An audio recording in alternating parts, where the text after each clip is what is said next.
हे प्रभु, ये जो मैं देख रहा हूं ये इंद्र की इंद्रपुरी है या फिर कुबेर की अलकापुरी है? ये तो नागों की भोगावती से भी अच्छी है। राक्षसों के राजा रावण की ये लंकापुरी तो सबकी शोभा को धूमिल कर रही है।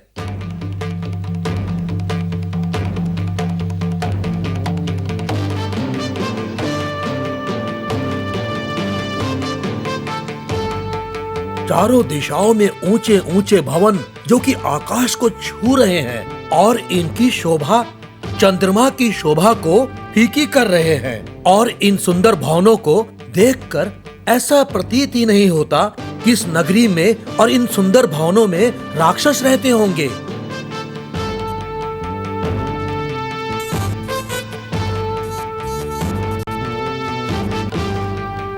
इस नगर की शोभा को देखकर ऐसा प्रतीत हो रहा है जैसे इस नगर में राक्षस नहीं देवता रहते होंगे। इस नगरी में आने से पहले मैंने सोचा था कि जिस नगरी में राक्षस रहते हैं वो नगरी तो बहुत ही भयंकर होगी, किंतु यहां आने के बाद और इस नगरी को देखने के बाद मेरी तो सोच बदल गई। इतनी सुंदर नगरी का राजा लंकेश्वर रावण सचमुच कला प्रेमी लगता है और अवश्य ही रावण शक्तिशाली भी होगा। बल, बुद्धि, तपस्या, इन सब के द्वारा रावण ने यह सब पाया होगा और लंकापति रावण की नगरी लंका में अमृत भरे स्वर्ण कलश होंगे, इसमें कोई संदेह नहीं। संदेह का तो प्रश्न ही नहीं है।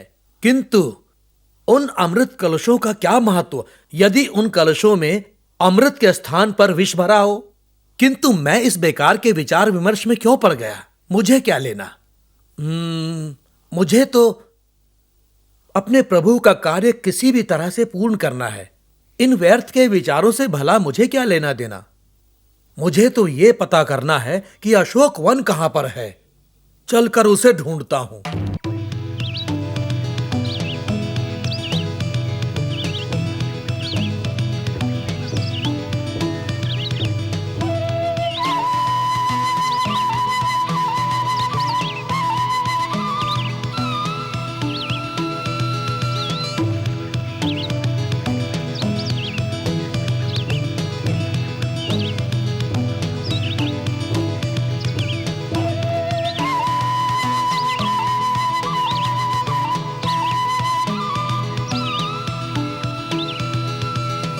हे प्रभु, ये अशोक वन है या फिर अमर लोक का अमर बगीचा?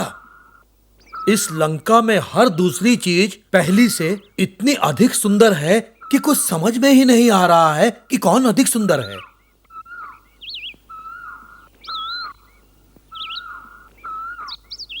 राक्षसों का राजा लंकापति रावण ब्राह्मण कुल में पैदा हुआ था। भले ही गुण से वो राक्षस हो, किंतु ब्राह्मण कुल का होने के कारण उसने अपनी इस लंका नगरी को राक्षसों की नगरी की तरह नहीं बनवाया, बल्कि देवों की नगरी की तरह बनवाया है। ये नगरी इतनी सुंदर है कि इस नगरी को देखकर किसी का भी मन भटक जाएगा और वो अपने कार्य से विमुख हो जाएगा। किंतु मैं ऐसा होने नहीं दूंगा। माता सीता को इस मायावी नगरी में मैं ढूंढ के रहूंगा। जय श्री राम।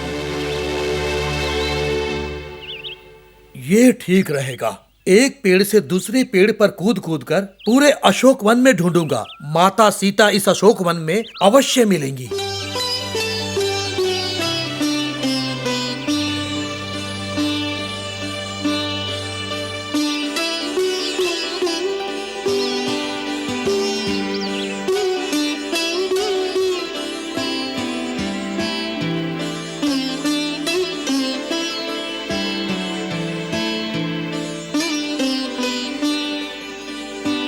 ये कौन है?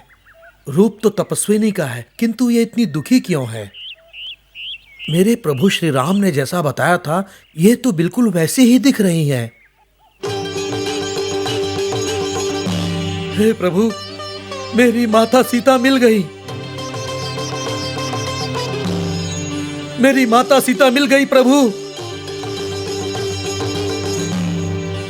जैसा प्रभु श्री राम ने बताया था वैसे ही चांद सा मुखड़ा है, कमल की तरह नेत्र है। असुरों के बीच में रहने के कारण आभा थोड़ी सी फीकी पड़ गई है।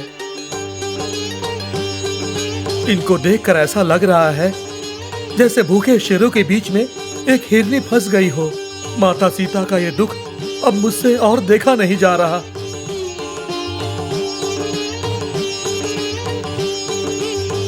किंतु इनकी आंखों में ऐसा तेज है कि इनकी आंखों की तेज के सामने कोई भी परपुरुष जा नहीं सकता। किंतु मैं इनके पास जा सकता हूँ, क्योंकि मैं ब्रह्मचारी हूँ और प्रभु श्री राम का कार्य सिद्ध करने के लिए यहाँ पर आया हूँ। मेरे प्रभु श्री राम को जब मैंने पत्नी के विरह में दुखी देखा था, तब मुझे लगा था कि पत्नी के दुख में प्रभु इतने दुखी क्यों हो रहे हैं। किंतु आज माता सीता को देखने के बाद मुझे पता चला कि प्रभु इतने दुखी क्यों हो रहे थे और उनकी दशा ऐसी क्यों थी। ऐसी पत्नी के विरह में तो कोई भी पति अवश्य ही दुखी होगा। ऐसी पत्नी जो अपने पति के विरह में इतनी दुखी है। आहा, मेरी माता सीता देवी प्रभु श्री राम के विरह में दुखी होकर यहाँ तपस्या कर रही है।